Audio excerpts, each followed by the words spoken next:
15वीं हदीस सुनन नबी दाऊद में 3221 अल-मुस्तदरक लिल-हाकिम में मौजूद है।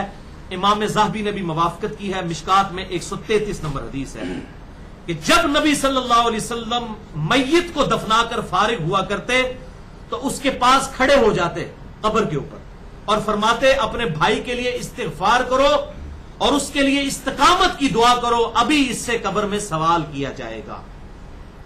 तो कब्र में दफनाने के बाद दुआ करनी चाहिए कब्र में सवालों के इस्तिक़ामत के लिए और उसके लिए इस्तिग़फ़ार के लिए। जनाजे के बाद जो दुआ की जाती है ये साबित नहीं है। कब्र पे खड़े होकर दुआ करें और हाथ उठाकर करें। सही मुस्लिम में हदीस है 2256 कि आप सल्लल्लाहु अलैहि वसल्लम 3 दफा हाथ उठाकर कब्रिस्तान जाकर दुआ किया करते थे।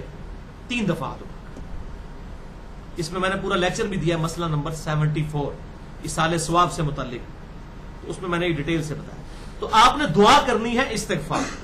ये जो आज का डॉक्टर तैयब कादरी साहब की वो एक वीडियो आई हुई है, वो कब्र पे आ कहते हैं बेटा पढ़, और बाकियों कहते हैं साइड पे जो फरिश्ते आने लगे हैं जनाब, और वो उसको तलकीन करते हैं। तलकीन नहीं करनी, इस्तिग़फ़ार करना है, उसके लिए दुआ करनी है।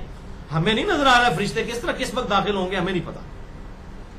तो ये तलकीन करना ये साबित नहीं। इसी तरीके से सूरह बकरा की आखिरी आयात पढ़ना और उसकी शुरू की आयात, वो भी रिवायत ज़ईफ़ है। मैंने मसला नंबर 112 ए के अंदर बयान की थी, ए बी के अंदर, जो कुरान की 12 सूरतों के सही फजाइल उसमें बताया था। और मसला नंबर 74 में इसाले सवाब से मुताल्लिक सारी गुफ्तगू मैंने कंक्लूड की है। सेकंड लास्ट हदीस है 16वीं हदीस सही मुस्लिम में बड़ी डिटेल के साथ है, 321 नंबर किताबुल ईमान चैप्टर में। ये बड़ी रिक्कत अंगेज हदीस है, मैंने इसलिए इसको एंड पे रखा है। मिशकात में भी मुख्तसरन मौजूद है 1716, लेकिन मुस्लिम में ईमान वाले चैप्टर में बड़ी दर्दनाक हदीस है, बहुत दर्दनाक। हजरत अमर इब्न आस रज़ियल्लाहु ताला अन्हु की जब मौत का वक्त करीब आया तो उन्होंने दीवार की तरफ मुंह करके ज़ारो कतार रोना शुरू कर दिया। फिर अपने बेटों को बुलाया। अब मौत के वक्त बाप की हालत देख के उन बेटों पर क्या कैफियत होगी, तो उन बेटों ने हजरत अमर इब्न आस को तसल्ली दी कि अब्बा जान आपको परेशान होने की जरूरत नहीं है, आप तो अल्लाह के नबी के सहाबी हैं, आपने तो आप सल्लल्लाहु अलैहि वसल्लम की ज़ियारत की हुई है, आप तो बख्शे बख्शाए हैं।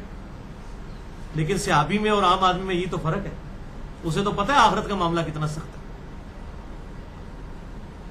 तो उन्होंने बड़ा प्यारा जवाब इरशाद फरमाया। अमर बिन आस कहते हैं कि मेरे बेटो, अल्लाह के नजदीक इससे ज्यादा पसंदीदा बात कोई नहीं कि कोई कहे अशहदु अल्ला इलाहा इल्लल्लाह व अशहदु अन्ना मुहम्मद रसूलुल्लाह, यानी तौहीद का इकरार और नबी सल्लल्लाहु अलैहि वसल्लम की रिसालत को मानना, ये असल निस्बत है। जो तुम मुझे कह रहे हो सहाबी होना, असल निस्बत यह है कि इंसान कलमा पढ़ ले। फिर उन्होंने कहा कि मेरे बच्चों, मेरी जिंदगी में 3 दौर गुजरे। पहला वो दौर था कि जब मैं इस रुए अर्ज पर सबसे ज्यादा नफरत मुहम्मद रसूलुल्लाह से किया करता था सल्लल्लाहु अलैहि वसल्लम, और मेरी जिंदगी की सबसे बड़ी ख्वाहिश थी कि मैं किसी तरीके से रसूलुल्लाह को कत्ल कर दूं, वलियाउज़ु बिल्लाहि ताला। ऐ मेरे बच्चों, अगर मैं उस वक्त मर जाता तो सीधा दोज़ख में जाता। फिर अल्लाह ने मेरे पर करम किया और मेरी जिंदगी में दूसरा दौर आया। अल्लाह ने मेरा सीना इस्लाम के लिए खोल दिया सुलह हुदैबिया के बाद। इन्होंने और हजरत खालिद इब्न वलीद ने इकट्ठा ईमान कबूल किया, लेकिन सुलह हुदैबिया के बाद अल्लाह ने मेरा सीना इस्लाम के लिए खोल दिया और मुझे नबी सल्लल्लाहु अलैहि वसल्लम से बढ़कर फिर कोई महबूब शख्स नहीं था। मैं आप सल्लल्लाहु अलैहि वसल्लम की खिदमत में हाजिर हुआ ईमान लाने के लिए। आप सल्लल्लाहु अलैहि वसल्लम से मैंने कहा, या रसूलल्लाह अपना दायां हाथ आगे कीजिए, मैं ईमान लेकर आऊं। तो जब आपने अपना दायां हाथ आगे किया तो मैंने अपना दायां हाथ पीछे खींच लिया और मैंने कहा, अल्लाह के रसूल, पहले मुझे गारंटी दें कि अल्लाह ताला मेरे पिछले सारे गुनाहों को माफ करेगा।